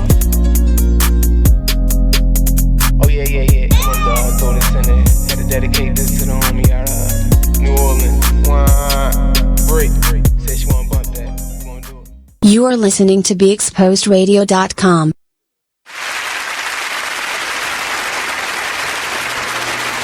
Welcome back to Living a Rich Life talk show here on BeExposedRadio.com, featuring Diwee, Sewell. Hey. I gotta say, I'm kicking off 2020. The 2020 experience this is a fabulous show. It's informative. It is. And we're gonna keep it going. We're gonna keep building. We're gonna keep sharing. One of the things I want to talk about again, because we're focusing on the Grow program. And I want to get into some of the characteristics in which my team pulled up something that said, what are the 5 C's of positive youth development? Yeah, absolutely. Actually, that's going to be yours to keep. And then to me, C's, when I hear C, I say characteristics or character. I think of connection, confidence, competence, and contribution. Those are just my thoughts. But let's get into some more of the program and what you got. Can I get that question one more time? Absolutely. So what are 5 C's of positive youth development? And when I kind of, I put in my mind, character. Yeah, right? Absolutely. Confidence. You want someone to have confidence. Absolutely. Connection. And we talked about that. You got to have a connection with. Got to have a connection. And then contribution, It goes both ways, as far as I'm concerned, right? Yeah, what are you going to contribute to that development? Yeah. As the mentee and the mentor, as that individual that's trying to help them build and grow. I can say it probably wasn't easy when you first started with some of the young folks. Yeah. Is that a safe assumption? Oh man. Right. Oh man, that guy who just gave that dope quote and he said, "Be the mall, not the store." Right. Man. Keem, you remember when I first met you, man? This dude, when I say this guy, he I respect him though. So Keem, like a lot of the kids, they don't mind. They would all the smoke in the world, And when I say that, I mean whether it's punching a kid in the mouth or beefing with a staff, they ain't tripping off none of that. They with all of that, and that's the energy he gave me initially, right? And I was like, man, this gonna be a long one. Right. And but through years of just being genuine, and he understands. Like I said, our motto is a child doesn't care how much you know until they know how much you care. Yeah. We developed such a serious bond. We talking 10 years, 8 to 10 years of just being down. And I pull up on these guys outside of school. You know what I mean? I pull up on them outside of school in their neighborhoods, and we rapping. And when they going through something, they can really call me in real life on the phone. and we going through whatever. And one of the first jobs I got him was when we shout out to Sugar Ray's. He was going through the fork in the road, and I'm like, yo, pull up at Sugar Ray's, man, and I got you, because I'm not the type of just give people stuff. I give you an opportunity to stand on your own 2 feet. Right. And I'll never forget it. Salute to you, Akeem. I never forget it, man. It was raining. It was like a monsoon. It was storming. It was raining so hard. That dude was there on time early, and I pull up. He was probably out there waiting 30 minutes, soaking. You know what I mean? But he a serious dude, man, and you just got to give people an opportunity. Right. You got to support them, and you got to love them through the ups and downs. I was talking before about why I'm willing to stay so committed, because most staff ain't going to stay down that long. When they see a kid rob somebody, or they see a kid go hard and punch a staff in the mouth for something crazy, they don't understand that. I hate to say it, but sometimes, so the same kids that would act that wild, right, would turn around and refer to me as Mr. Diwee or operate in a respectful manner. Mm-hmm. You dig what I'm saying? So we need to figure out why that is. Right. You know what I mean? Yeah. And guess what? I say this. I say a child is not always wrong, an adult is not always right. Right. I agree. I think what you said to me resonates. Shout out to my man D Chase. Yeah. Shout out Chase. When I think in terms of how you view folks when things are good, when they up, and then when you're down, where they're at in your life. I think there was a quote by Oprah Winfrey that you want to be around folks that will ride on the bus with you and not just in the limo. There you go. I think that's and then again I was on the podcast with Kyle and Jeremy, Bourbon and Boy Shorts, and the topic was unconditional versus beneficial love, right? Because if I'm getting something from you and it's benefiting me, most folks will go for that. Absolutely. But unconditional. So when I'm down and out, are you rocking with me? Absolutely. As when I'm up here, right? Absolutely. And I think understanding that. I won't say that balance, that level of harmony in life is important. Yes. Unconditional versus beneficial.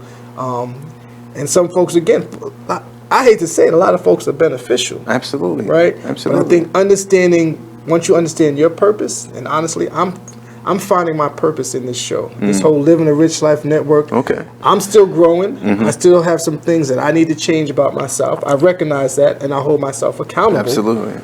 But not everyone does that. Right. And I gotta say my circle it shrinks. It has shrunk. So it doesn't shrink every year, because if it does, then there might be something wrong with me. Right? Yeah. You know what I mean? But at the end of the day, you want to kind of look at that, and again, it goes back to understanding what you have to change, why a person is acting this way, and what those challenges are. So it's definitely it's not easy. Life is not easy. Life is not easy. But we want to make sure we get to a point where living a rich life is you living your best and fabulous life. Absolutely. Right? So let's get back into it, yeah, because I could talk a dog off a meat wagon, Diwee. Yeah. So what else you got for us? So we're going through these curriculum. We're going through some of these lessons at the curriculum for the GROW program, and it's just a lot of meat here. Let me ask you a question. Do you outside of the program, what do you work with schools? And share this program. Tell me about it. Yeah, so I was at New Visions Academy I'm still there, but at one point I had the contract for one-to-one, so we had mentors in the school. Okay. And as a matter of fact, again, speaking to so when I had the contract for one-to-one, one of my mentors was actually Jeff. Shout out to Jeff, who actually was someone who I mentored for over 10 years. Oh. And now he's 25 or 26 and he's a mentor. And that's what I'm saying. So that's what I'm saying about staying down and just helping people figure out life. And it's a lifetime journey. Figuring out this when you're working with somebody, it's not a. I say all the time, man. Mentoring is not a 1 day thing, not a 1 month thing, not a 1 year thing. You're not going to see that turnaround. It don't work like that. Right, you know, you got to stay down with each other for a very long time, and it becomes a brotherhood.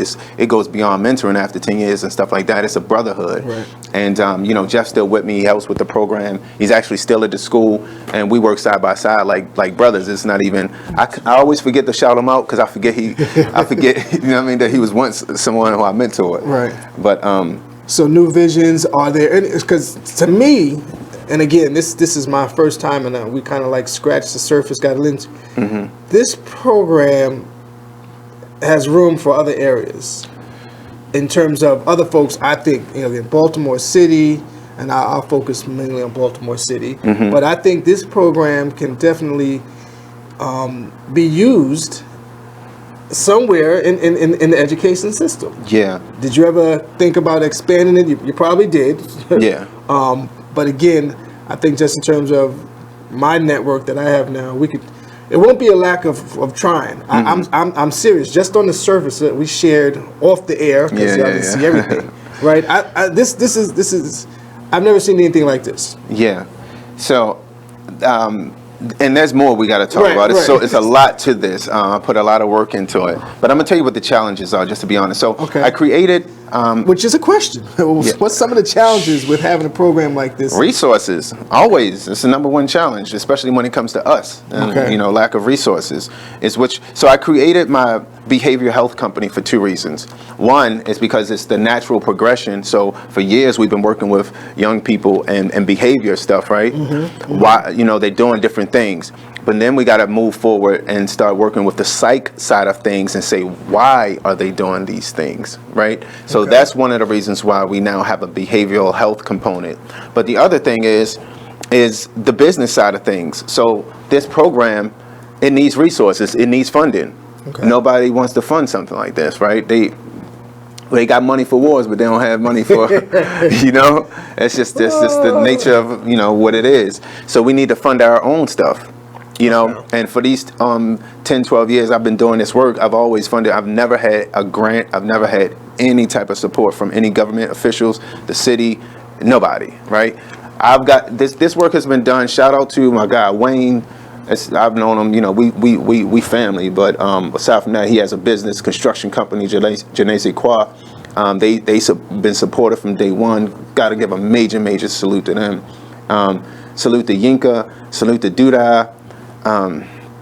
Man, I got a lot of friends who've been holding me down. So when we do these parties, we've been taking the money from these parties, me and Beans. We've been doing this for a while. We do these parties, and then I'll take some of the money from it. Shout out to Kyle, and shout out to all. First of all, shout out to all the mentors. Shout out to all my brothers who helped me do this. Major shout out to Tonio. Tonio just pulled everything off so we could do our last event. Shout out to Tonio, Narrative Changer. As a matter of fact, he the one who came up with the names for us, Narrative Changers. Shout out to Jeff. Shout out to Bean. Shout out to Colin. Shout out to I know I'm missing people. Geedy. Shout out. It's so many of us. But sound like you have a question. Well, no. I want to finish. But what's the website? Do you have a website? I do have a website, but we're developing it right now. Okay. All right. So we're gonna take a break. All right. Then we're gonna come back. We're gonna keep the discussion going. We're gonna talk about the resources thing. Yeah. Because again, you know, not tooting my own. I mean, I know some people. I'm the most unknown, well-known person. Okay. Right. Okay. And I've never heard of the program, so I think again there's some opportunity. To make some things happen. Okay. Cool. So we'll be right back. We'll take a quick break and come back this next segment. More Diwee Sewell here, livingarich.life.com, here on BeExposedRadio.com. We'll be right back. Yeah. I'm telling you.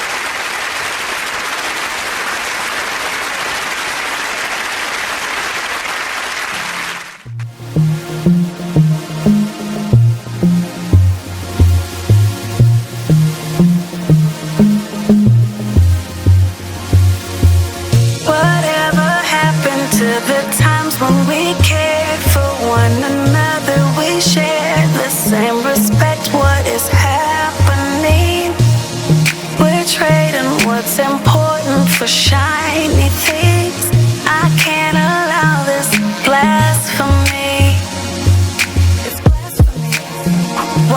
would you treat yourself like that? We didn't come this far just to fall right back. Don't lose yourself, stay on track. Baby, you're a god. Baby, you're a god. Believe that. Full of the things that we've overcome. Full of unspoken battles we've won. You're so much better than that. Sometimes the truth ain't always catchy as rap. Stop chasing cheese or you'll get stuck in a trap. Go get your crown and never render it back. No, it's blasphemy. Why would you treat yourself like that? Stop all that blasphemy. We didn't come this far just to fall right back. Baby, you're a god. You're a god. You're a god. You're a god. Baby, you're a god. You're a god. Baby, you're a god. Believe that. You're way too gifted to stop and listen. It's condescending, not to mention all of our ignorance. Is there permission to? I know you like to turn up like that. With a drink to pull up like that. Well, baby, there ain't nothing wrong with that. Just make sure the God in you stays where it's at. You're the rising sun of a new day begun. Grind on till victory's won. I pray you do your thing till earth and heaven ring. Just don't forget where you come from. You know, let me talk to him. Oh, you ain't know? You ain't heard it before? That spirit you take for granted is the God of your soul. It's a price that you owe. It can never be owned. So for this value dollar, it can never be sold. We were kings and queens in the motherland. Problem is we shouldn't have spared the rod or the father's hand. Yo, where the fathers at? Kids raising kids. So basically they never really raised but more assisted.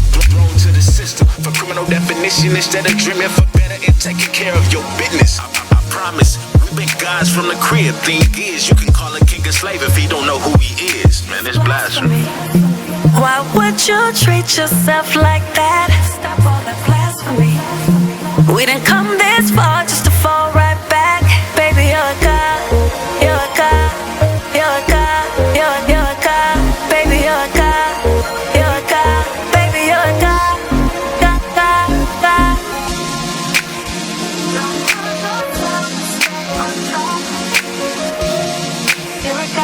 Baby, you're a god.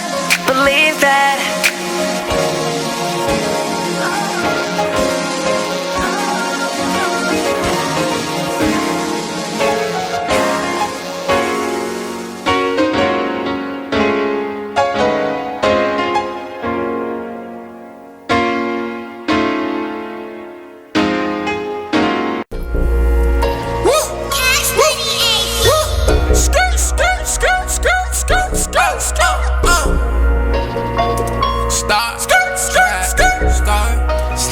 I be up in the way. I be up in the way. I be up in the way.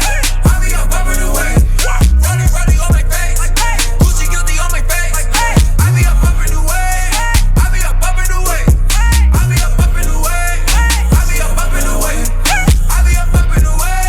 I be up in the way. I be up in the way. I be up in the way. I be up in the way. I be up in the way. Bedroom phone ring, girl in t-shirt answers me. I get off on the way that she answers me. First time saw her, I knew she was the one for me. Ever since then, we been vibing on some chemistry. It's just a matter of time. I know she feeling my vibe. I got the keys to her ride. She put her hands on my thigh. She got that look in her eye. SL what I'm riding. Royalty, call me highness. All day and overnighted. Cause it's crunch time when I'm grinding. This Adderall got me nauseous.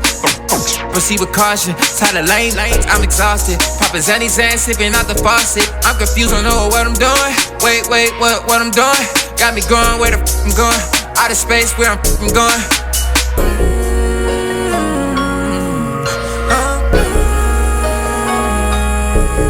Wait, where I'm going? Wait, where I'm going? Out of space, where I'm going. Out of space, where I'm going. I'll be up in the way. I'll be up in the way. I'll be up in the way. I'll be up in the way. Running on my face. Gucci guilty on my face. I'll be up in the way.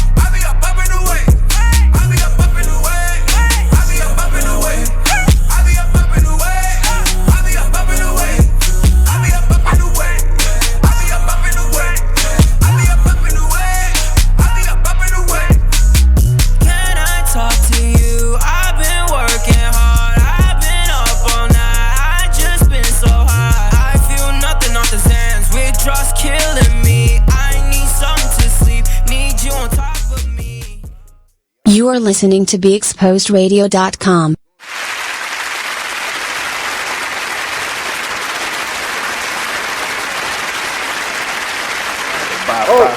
And we're back. Oh, we live. All right, we're back.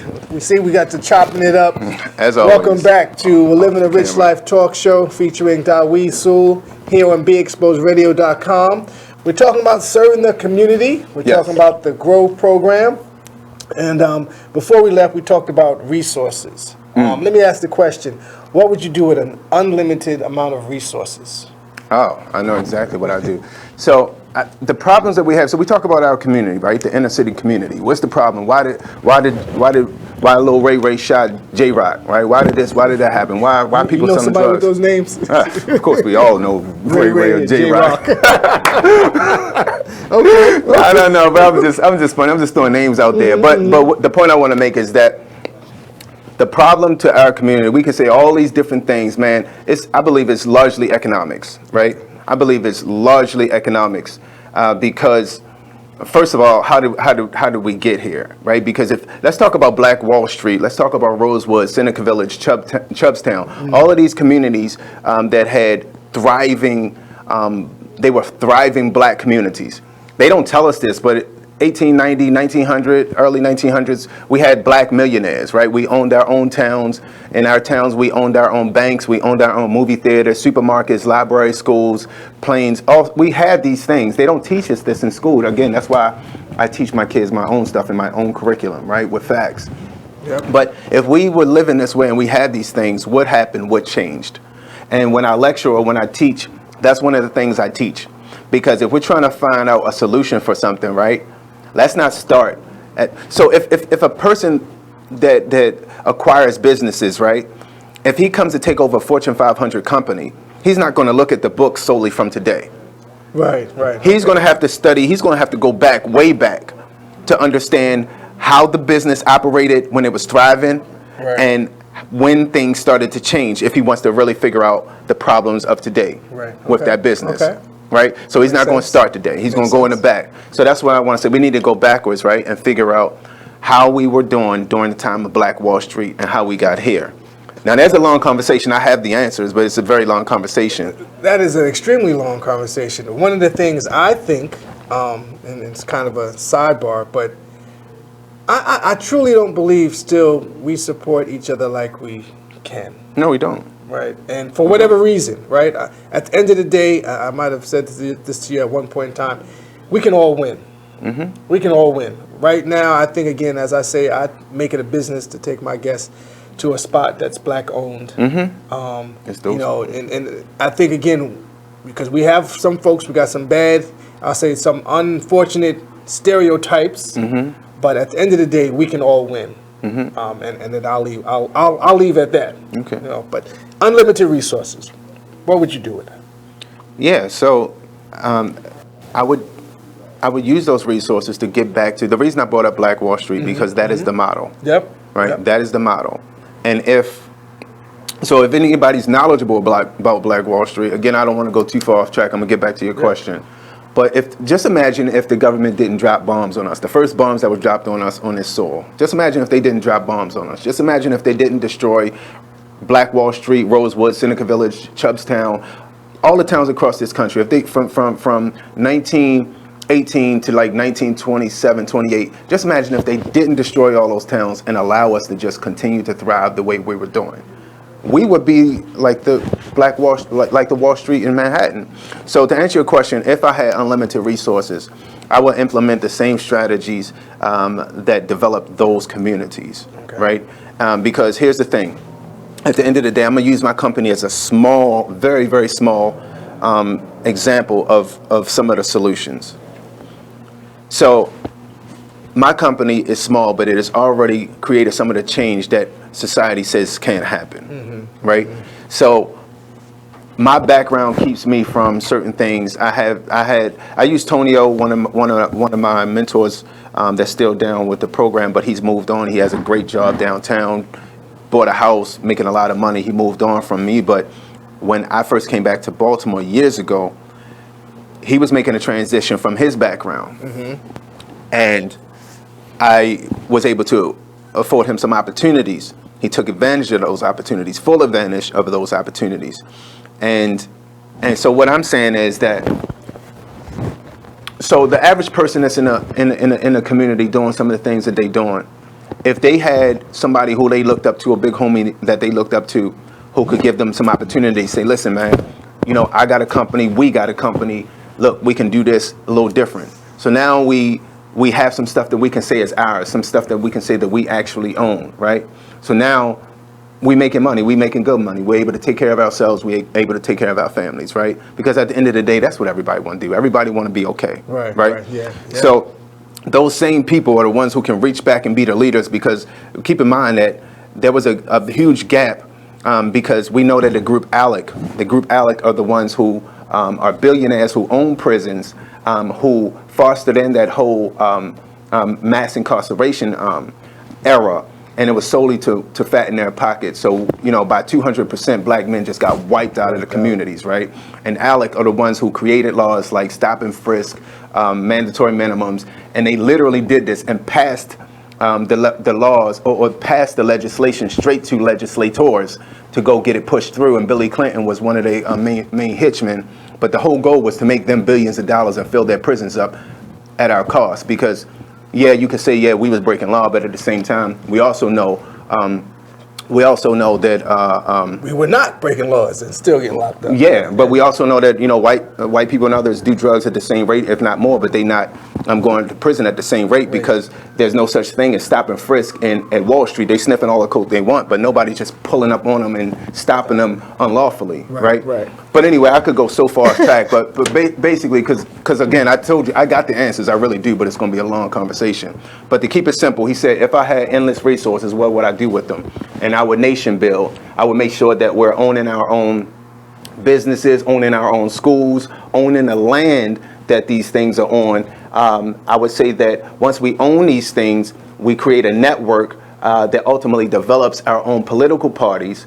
And with those political parties, then we start financing our own candidates, because at the end of the day, we live in a capitalist society, right?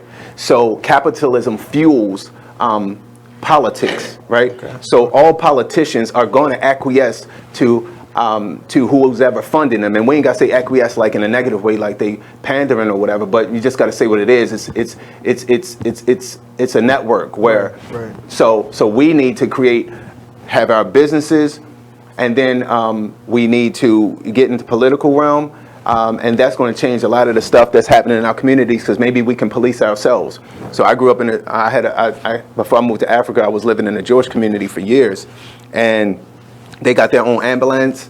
They have their own call and response, like police or security forces. They have their own stuff going on to police and take care of themselves. So we need to create something very similar. And we also need to educate ourselves. We need to have our own schools, because we've been taught lies. And that's one of the huge issues, that we don't have the real information. Yeah, I think one of the things, again, like, you know, just kind of being totally, you know, creating our own schools. I don't know if that's, in my opinion, because again, we're about being transparent. Yes, definitely. I think diversity is always good, but again, some of the things that should be taught within our community, again, within the school, is not, right? Because at the end of the day, we've been around long before slavery. I mean, every time, that's like the right off the top, they want to talk black folks. We've been a great people before slavery. Right, just to be clear. But you know, we've invented things,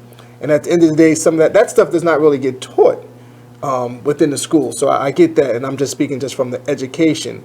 Our own schools. So can I interject for a second? Yeah, absolutely. So when I say build our schools, right, I'm not even saying X anybody else out. Okay. But this is what has to happen.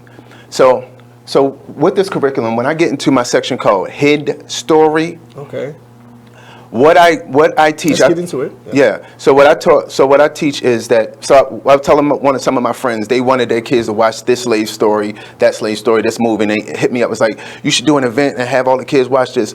I don't watch slave movies. Nah. I don't do that, right? I educate people on who Mansa Musa is. I educate people on the fact that Africans developed Europe 2 times in history, twice.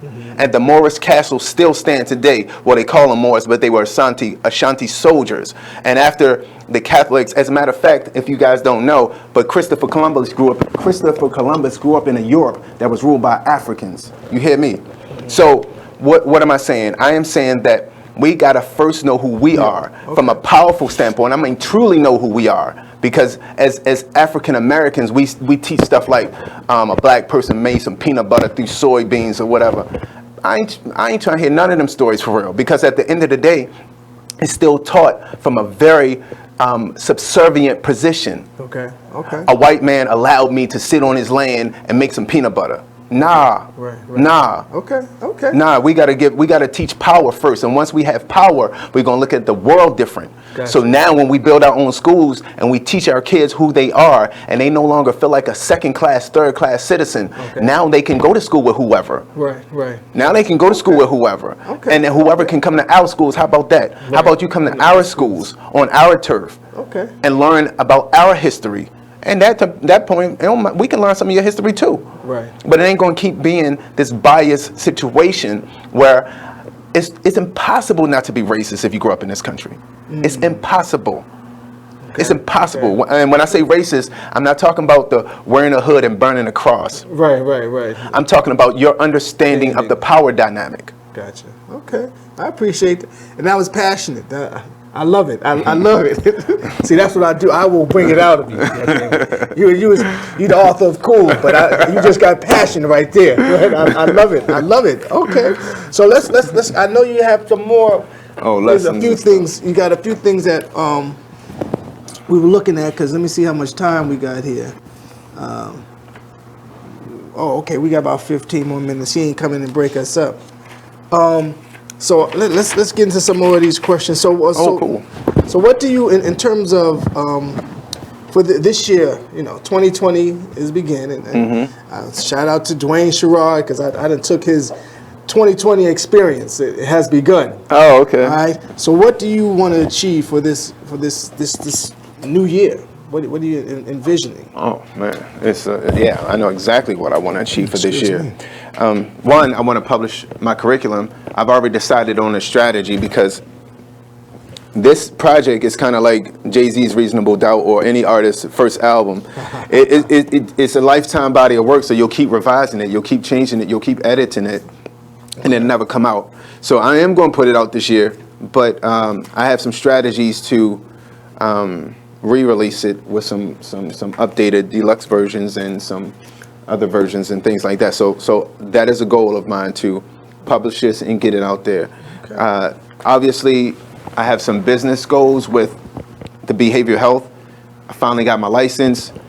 Congratulations. And, yeah, thank you so much. It's been over 2 years in the making up for that. So just learning that business and really getting that off the ground and growing that, obviously that's going to have my major focus, because we're still in different processes right now. It is a huge undertaking.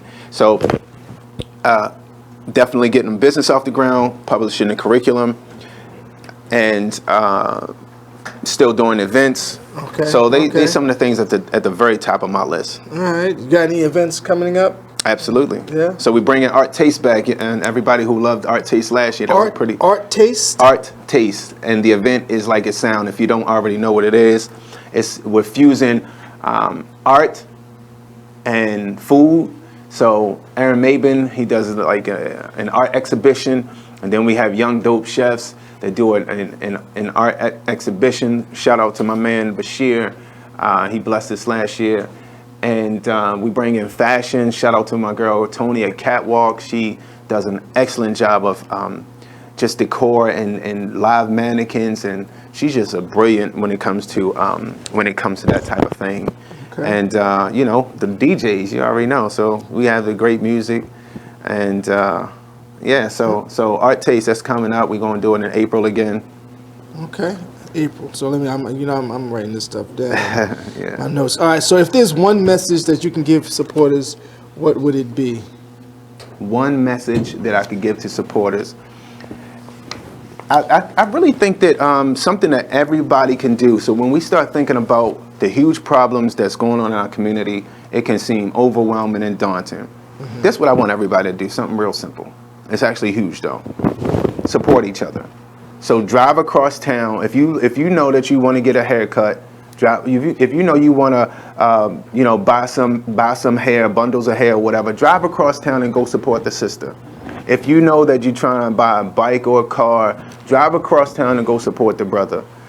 We got to support our businesses because being a consumer, we're losing. We're at the bottom of the caste system. So capitalism is an economic hierarchy. The people at the bottom are the perpetual consumers. The people at the top supply those consumers. The people over top of them distribute to those suppliers, and so forth and so on until you get to the 1%. So if all we ever want to do is buy stuff and then go on social media and show off our bag and our shoes and stuff like that, you're just a perpetual consumer, and you're essentially a slave, right? So we got to get out of that. So something simple. Spend your money with us. Spend your money with us. All right, so we're going to take a quick break. We're going to come back and we're going to close it out with Living a Rich Life recap. So we'll be right back here at BeExposedRadio.com. Taking a break, we'll be right back.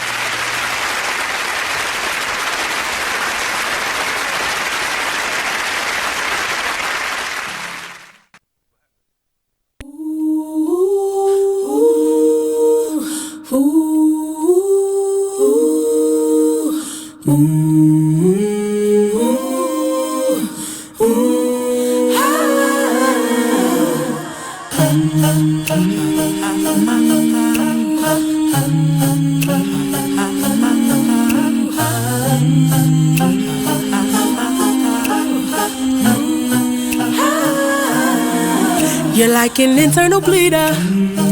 Can't see your pain, but it can silently kill ya. So deeply wounded, but don't say a thing. Too afraid of what the people may say or think. So you just sit there and you suffer in silence. Your pride won't let you just uncover your secret. Don't wanna look weak in your image, it ain't worth losing. So you just act as if it's nothing happening. God sees you, and God hears you. Yes, God loves you. You're like an internal bleeder. Can't see your pain, but it can silently kill ya. Suicidal, depressed, but you won't say a thing. Too afraid of what the... You are listening to BeExposedRadio.com.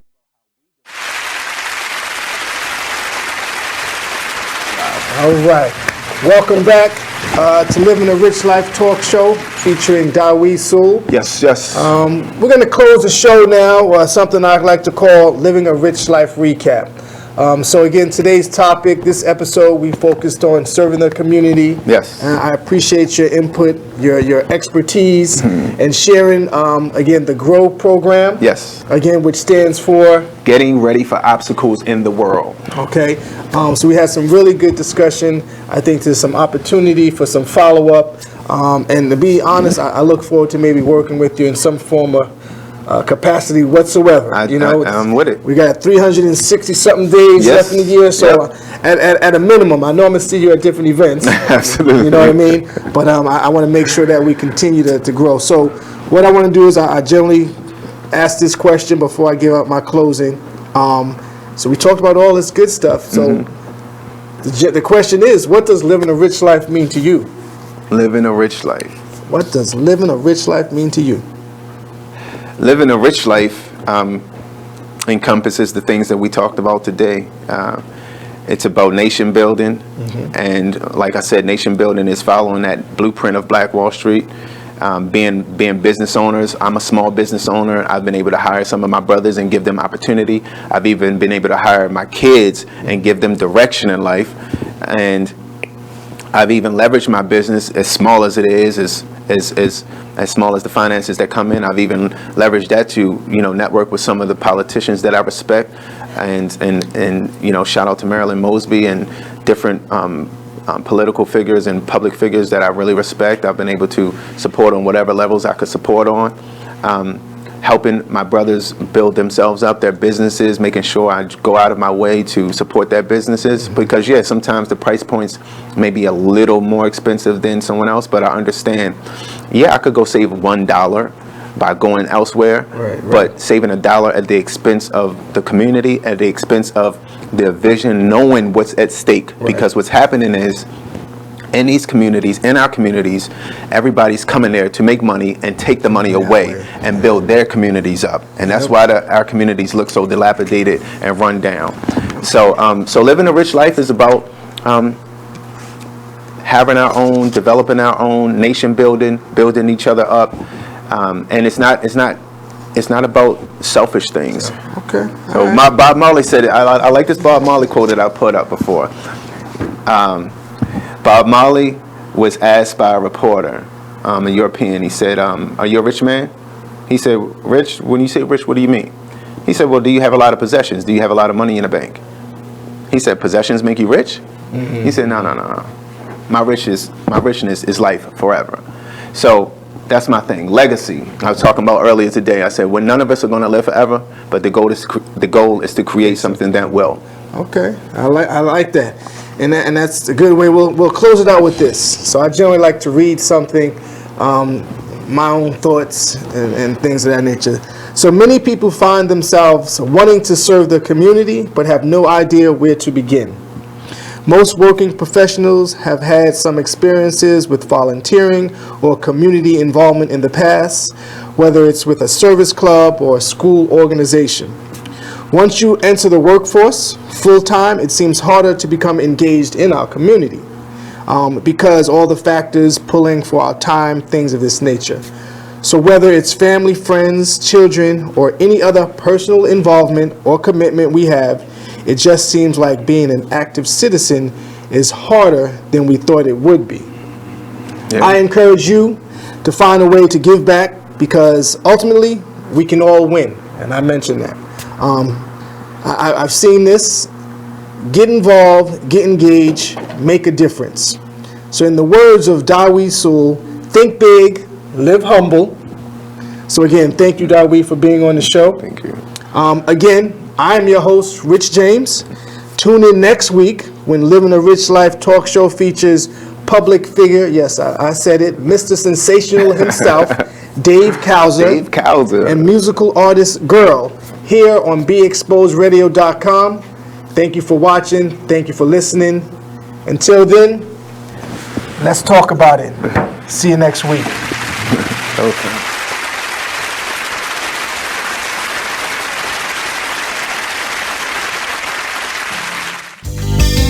Long live Pop. Y'all can go ahead and cry now. I'ma show these niggas what to do with one of your beats, man.